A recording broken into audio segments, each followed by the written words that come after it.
Oyez, je suis contente de vous retrouver dans cette vidéo. C'est le printemps, super saison, les oiseaux chantent, le soleil est là, enfin presque, pas toujours.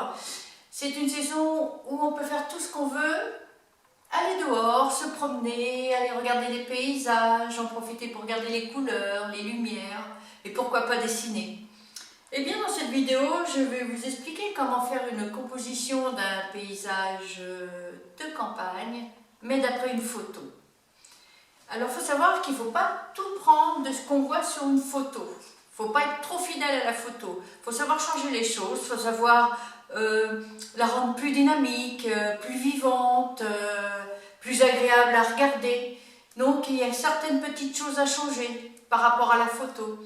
Et c'est dans cette vidéo que je vais vous expliquer un petit peu tout ce processus. Pour rendre vraiment un dessin agréable à la vue et pourquoi pas après en faire un super tableau. Donc nous allons y aller, nous allons commencer.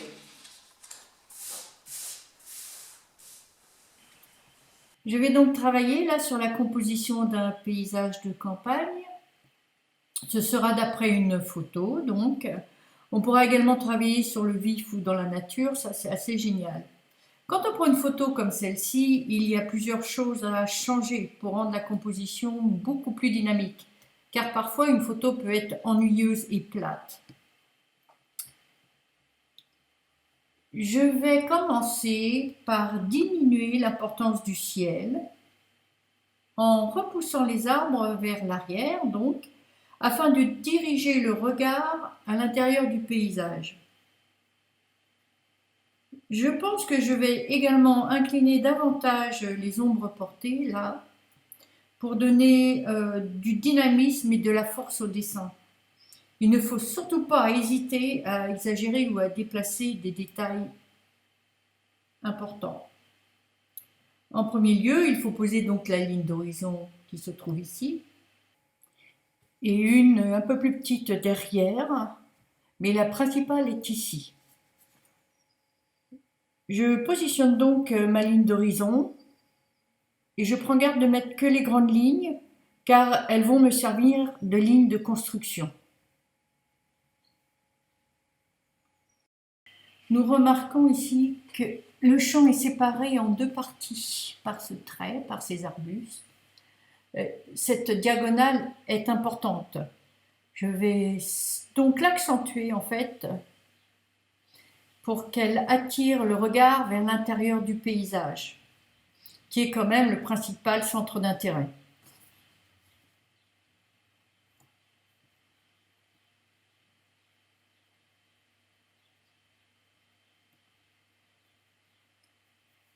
Maintenant, les lignes directrices sont placées.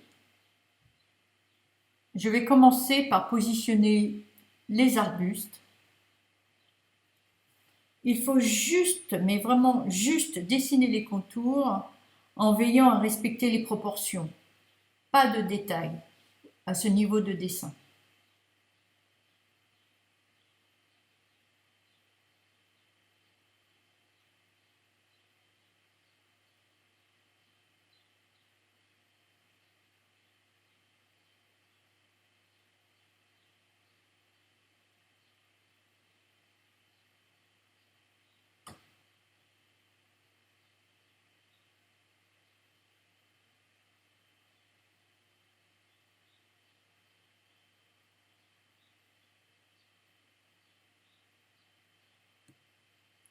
Un dernier petit buisson qui sort un petit peu du contexte.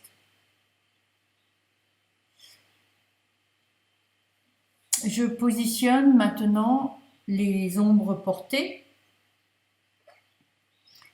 qui sont en opposé à la diagonale et qui animent le premier plan.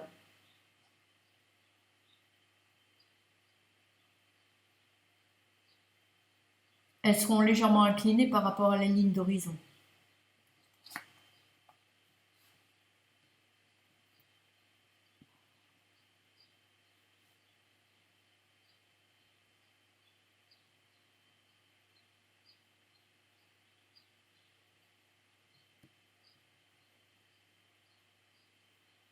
Celle du milieu est un petit peu plus longue. Cela va permettre de casser un petit peu le rythme et puis une symétrie qui pourrait être pas très agréable à l'œil.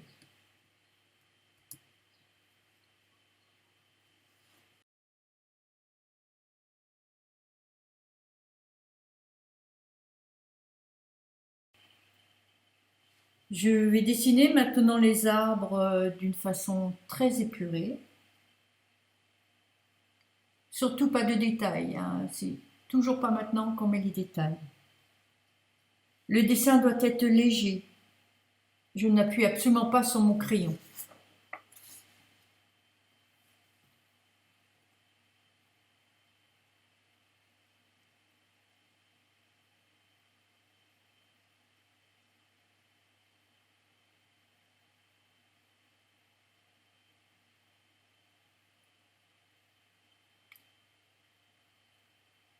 Il ne faut pas oublier également le paysage à l'arrière-plan, en respectant surtout bien les proportions. Les bosquets donc vont être beaucoup plus petits car ils sont plus éloignés.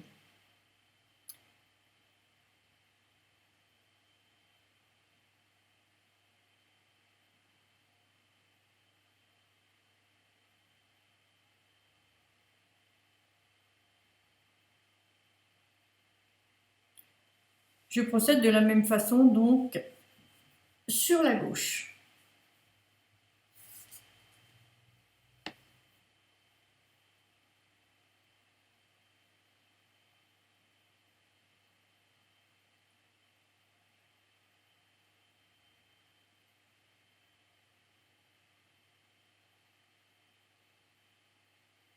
Et bien voilà, le sujet est placé, les grandes masses à l'arrière et le premier plan sont construits. Il ne reste plus maintenant à rajouter les tons.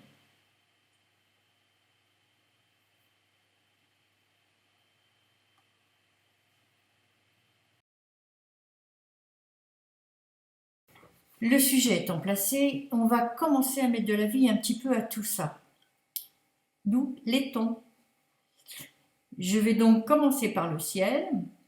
Il sera simplifié pour ne pas qu'il prenne plus d'importance que le sujet dominant. L'équilibre en serait rompu.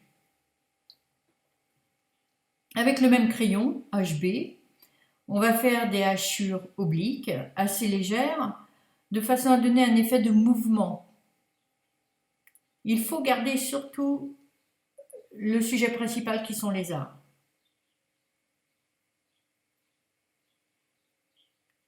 C'est pour ça qu'il faut garder cette légèreté pour obtenir un contraste avec ces arbres qui seront plus travaillés par la suite.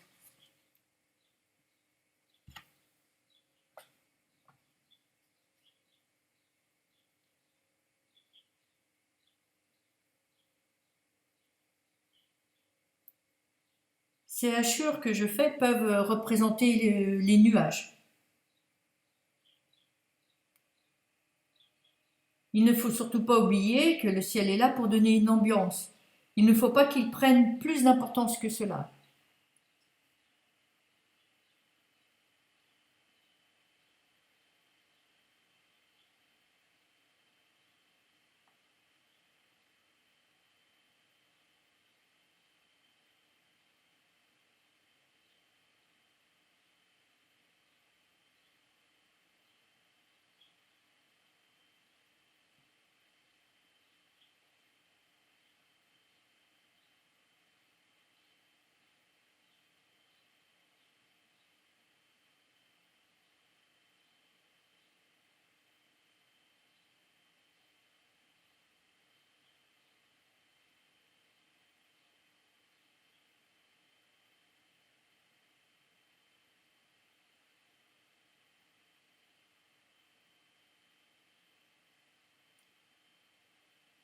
Sur le côté droit, je vais faire très peu de hachures, car je veux garder une super belle éclaircie. Je veux faire du contraste sur ce dessin.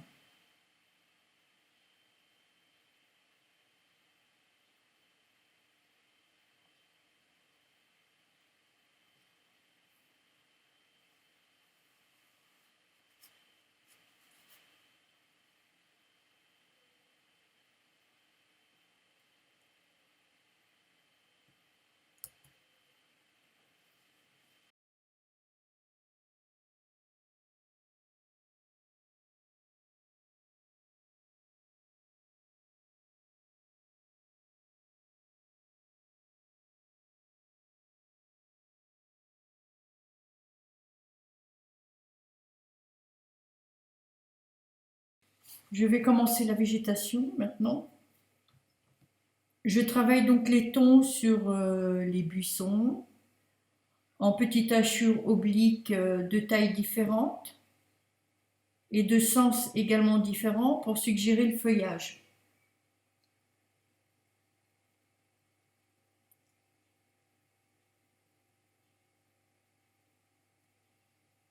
Je travaille avec légèreté, je n'appuie pas du tout sur le crayon pour l'instant. Je donne simplement des indications à ma construction de paysage. À ce stade du travail, je garde toujours ce crayon HB.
Le haut des arbres du fond seront plus clairs parce qu'ils prennent directement la lumière.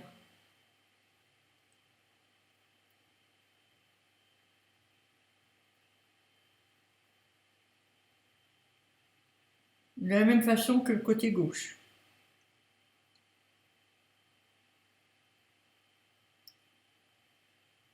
Je commence par faire donc la végétation du côté gauche, exactement de la même façon que celle du côté droit.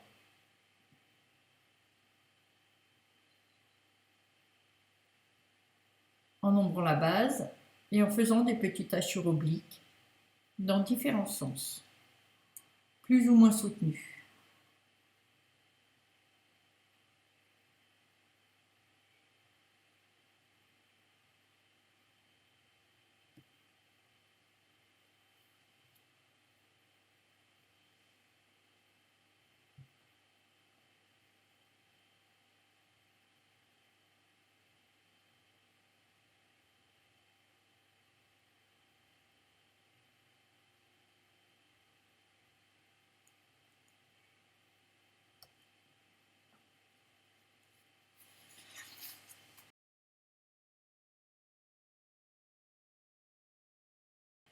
Il faut maintenant construire les formes. Je vais commencer par faire les parties ombrées des buissons. Toujours avec mon crayon HB.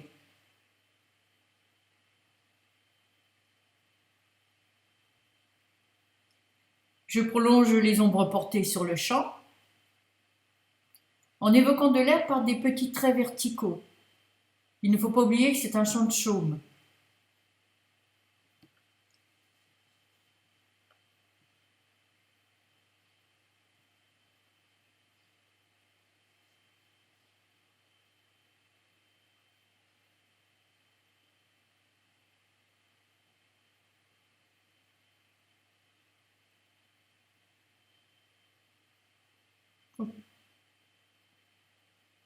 On commence à distinguer les formes. Les arbres. Je vais travailler maintenant sur les arbres. Faire les parties sombres et les parties claires.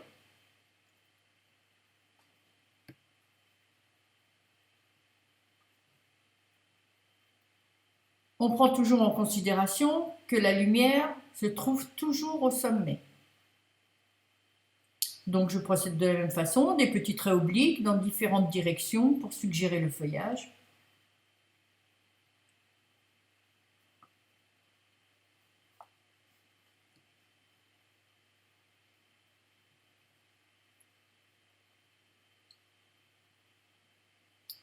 Je les ai troués dans le feuillage pour aérer l'arbre et l'alléger.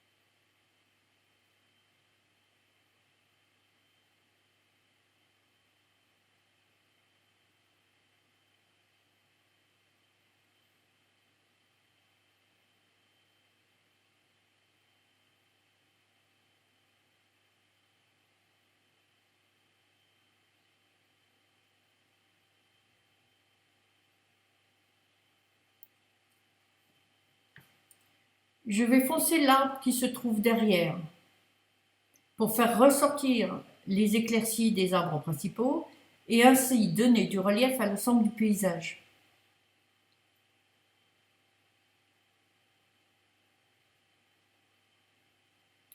Pour arriver à le foncer, mes hachures seront beaucoup plus serrées.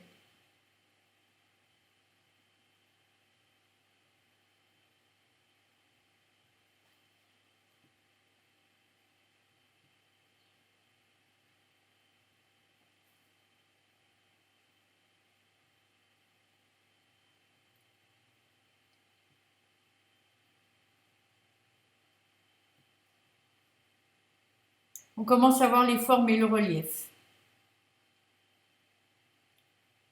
Pour le troisième arbre, je vais le foncer davantage par rapport au premier. Et je prends bien garde surtout de laisser le tronc blanc sur son côté gauche.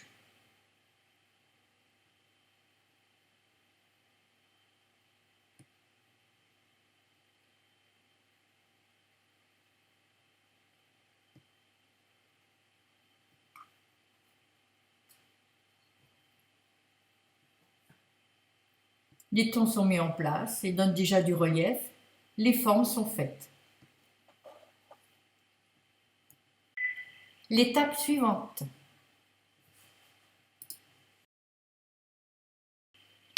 On avance, on avance. Je vais maintenant enrichir ces tons. Les crayons seront plus gras, un 4B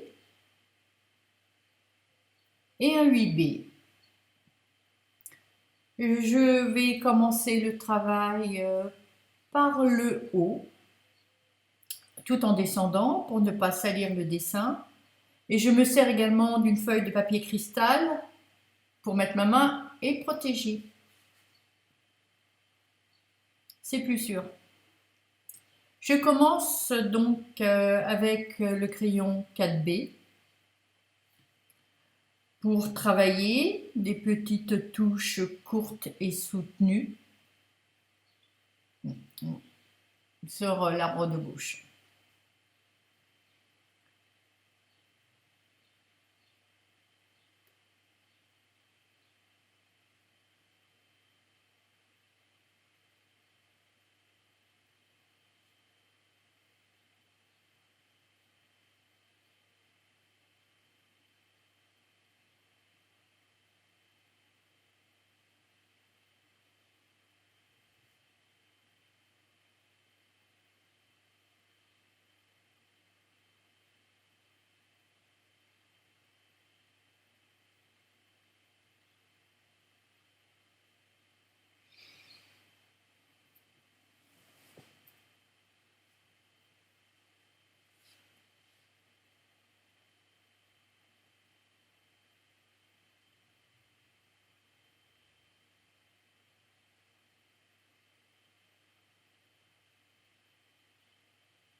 J'ajoute de l'ombre au pied de l'arbre pour délimiter les buissons qui sont devant.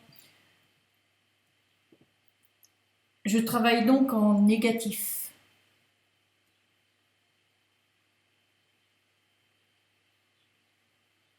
Faire du foncé pour ressortir les blancs.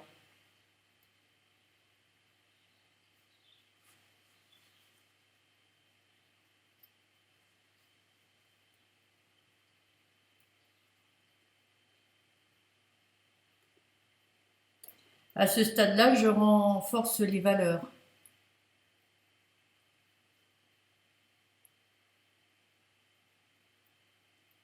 J'ajoute également des tons moyens aux buissons en laissant leur sommet blanc. Cela représente donc les touches de lumière.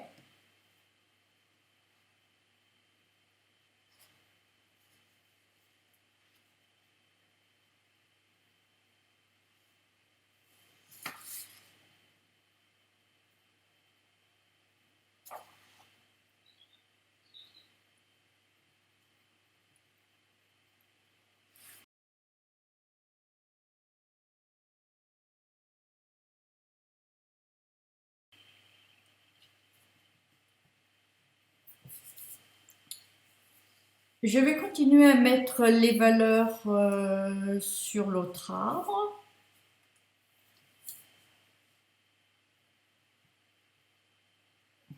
Alors en fonçant les ombres vraiment pour faire ressortir ce buisson et le tronc de l'arbre.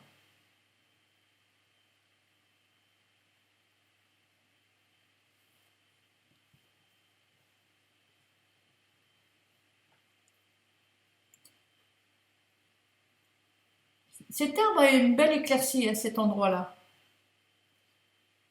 Je vais donc la réserver.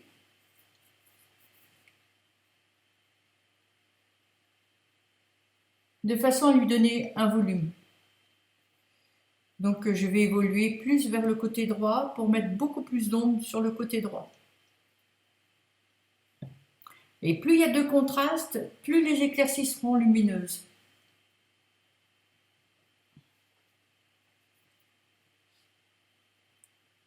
Donc il ne faut pas hésiter à faire ces contrastes.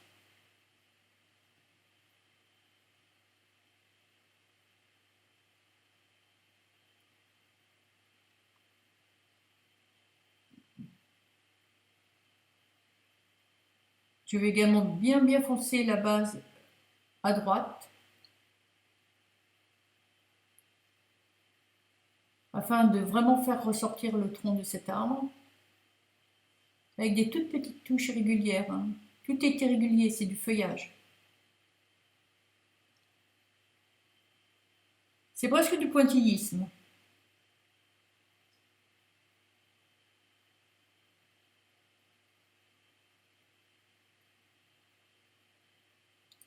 Je fonce également l'arbre du milieu qui se trouve derrière, donc j'insiste pas trop sur les détails pour respecter la perspective.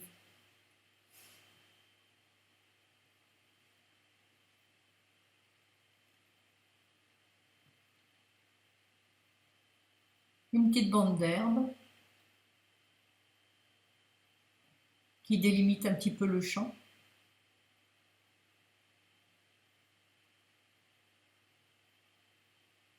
Un petit peu discontinu, c'est plus sympa. Et je vais commencer aussi également à travailler sur les arbres du fond, du paysage lointain. Donc il ne faut pas trop insister, ça va rester beaucoup plus léger que le reste. Pour respecter quand même la perspective.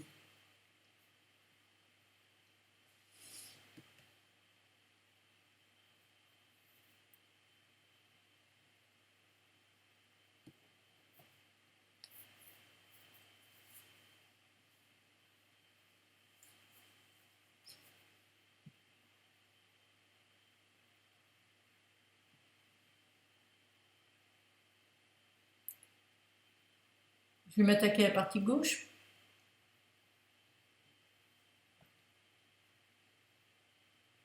Et je vais procéder exactement de la même façon. Je vais bien foncer le côté droit et laisser une éclaircie du côté gauche. en toutes petites touches très irrégulières.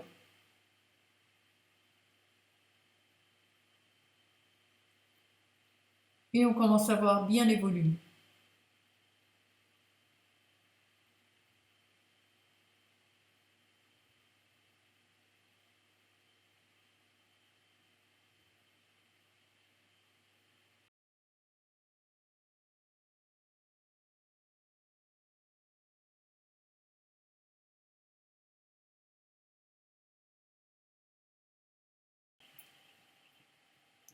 Le travail va s'effectuer maintenant sur le premier plan.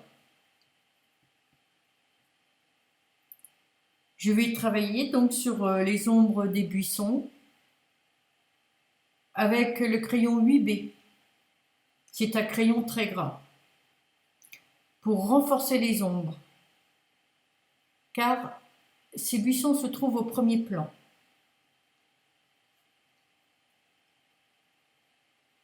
Je ne vais surtout pas oublier les ombres portées en diagonale qui donnent un dynamisme à la composition, c'est très important. Et je prends surtout garde de laisser les sommets blancs de ces buissons.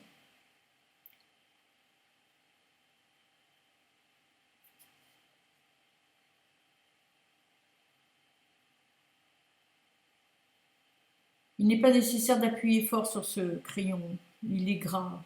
Un 8B, c'est très gras.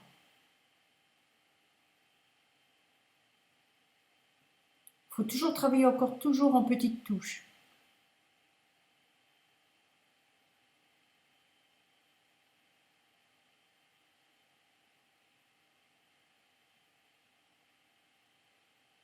J'ombre un petit peu le champ à ce niveau-là. Les buissons font un peu d'ombre.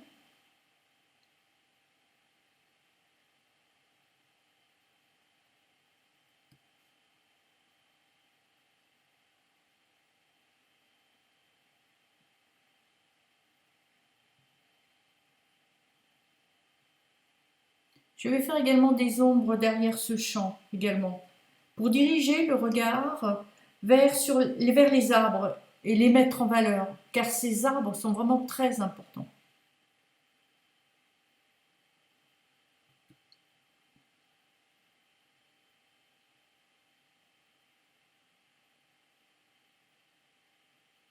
Je pourrais même dire que c'est le noyau de cette composition.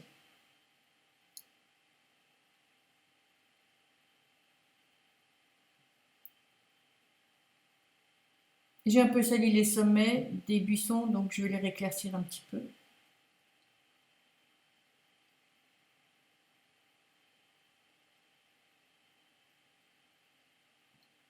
Je me sers d'une gomme électrique pour faire les éclaircies, je trouve ça pratique.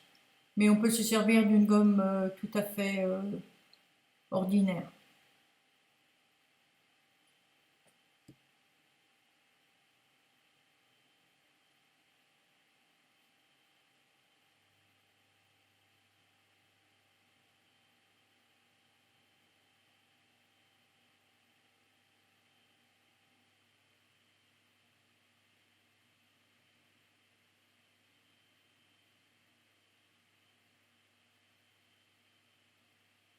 Je vais matérialiser maintenant le champ de chaume par des diagonales faites par de petites hachures verticales. Et ces diagonales vont s'élargir au fur et à mesure qu'elles se rapprochent du spectateur, c'est-à-dire du premier plan.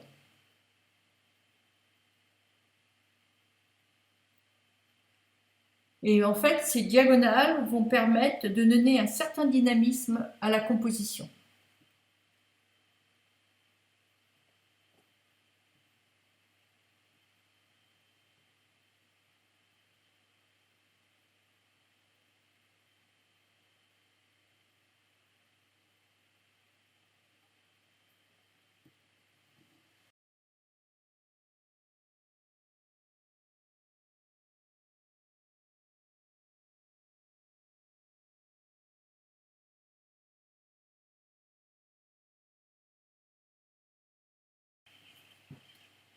Je termine donc le dessin en donnant les dernières touches.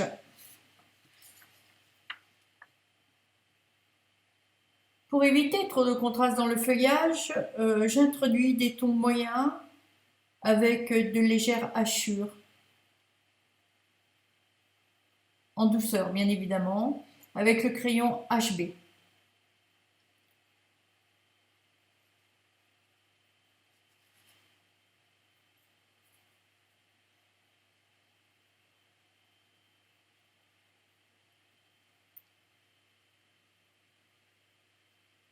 Les ombres sont nécessaires sur le champ de chaume, toujours en ton moyen, on va rester sur les mêmes tonalités.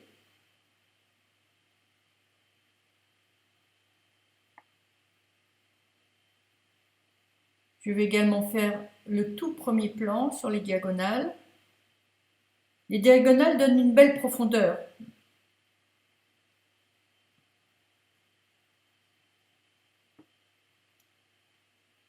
Je vais faire accentuer un petit peu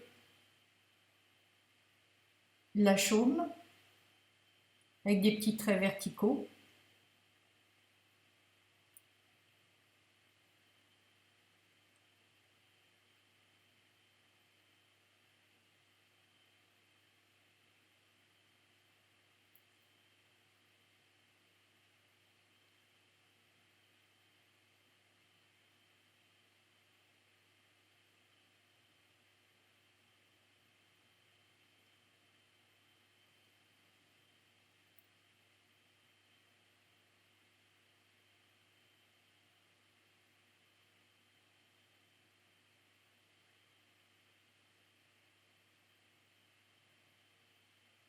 Je laisse une belle éclaircie sur le côté droit du champ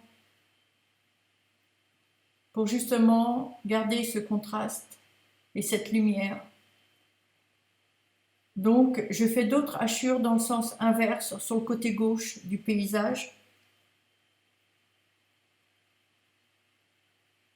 pour accentuer justement ce contraste.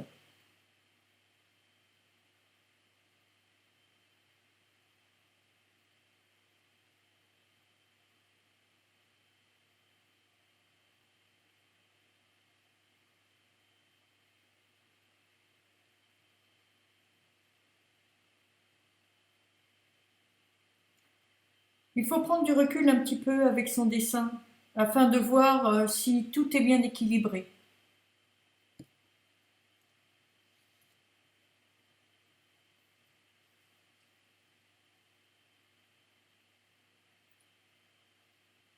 Je pense qu'on n'est pas trop mal.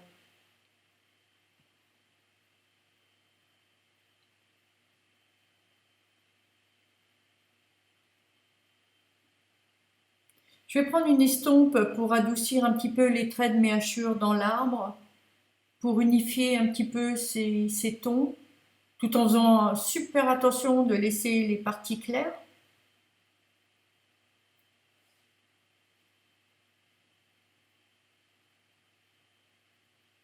Je éclaircis un petit peu ce buisson.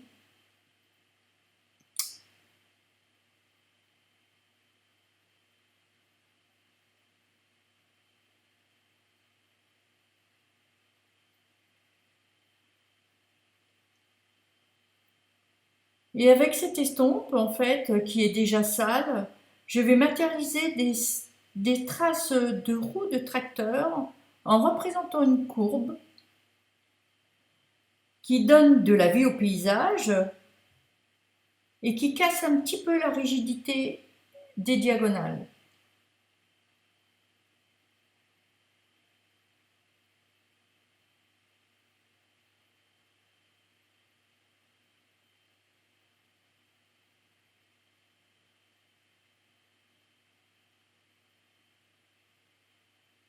Ce paysage de campagne est terminé.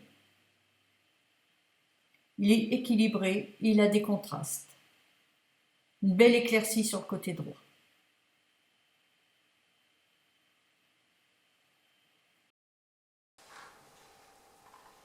Et bien voilà, maintenant vous avez toutes les armes pour faire un super paysage en dessin ou même en peinture si vous le désirez. Vous pouvez faire des paysages urbains, marins, pourquoi pas rural également, c'est comme vous voulez. Mais en tous les cas, je vais vous expliquer un petit peu le procédé pour faire une composition dynamique, que ce soit dans n'importe quel domaine. Voilà.